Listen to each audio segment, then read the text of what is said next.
Gihimo sa mga empleyado sa Cebu Provincial Government ang kompetisyon sa nagkalain-lain nga natad sa sports sama sa basketball, volleyball ug uban pa lakip na ang Pinoy Games. Sa matag duwa, daugman o pildi, ang importante ni patigbabaw ang mga pahiyom sa kalipay sa matag empleyado sa Cebu Provincial Capitol. Nagkahiusa ang Kapitolyo o gipadaplin ang politika sa paglusad pagbalik sa Capitol Sports Festival. Si People's Governor Pamela Bambari IV o Vice Governor Glenn Soco o mga provincial board members o mga department head ang nangulo sa pag-abli sa Capitol Sports Festival 2026. Happy mo? Kay kung happy mo, happy rasad ko. Kini atong Capitol Sports Fest 2026 dili lang ni about winning. This is about building camaraderie, discipline, respect ug tinuod nga sportsmanship sa atong tanan diri sa Kapitolyo. Pero at the same time, I want all of you to enjoy. Kabalo ko nga grabe inyong trabaho adlaw-adlaw.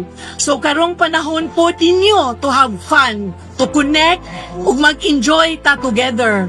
Padayon lang ta, no matter what, kay hawak nato ang beat. Pipila na katuig nga Y Sports Festival ang Kapitolyo. Apan karon, gilangtaw ni Governor Pambari IV nga hatagan og kadasig ang mga empleyado nga magkahiusa pinaagi sa sports.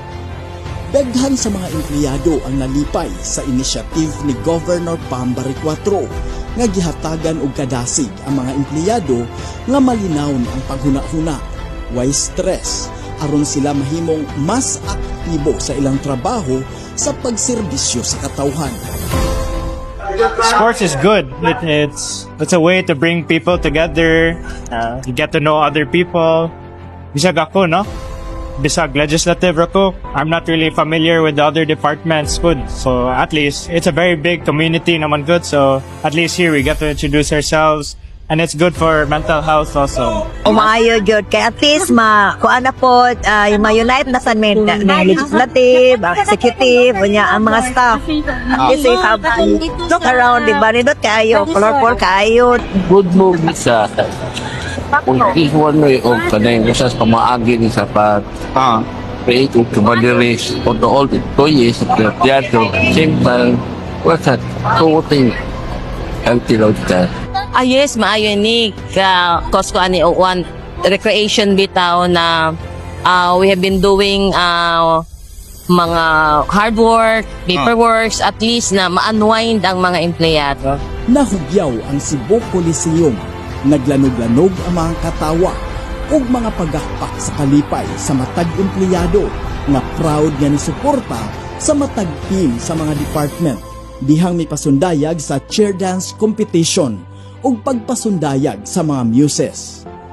Ang mga empleyado sa Kapitolyo na mahayag sa dako nga kausaban sa bag-ong liderato, usa ka Kapitolyo nga mahigugmaon ug masaligan.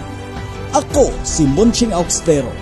Kini ang Cebu Diary.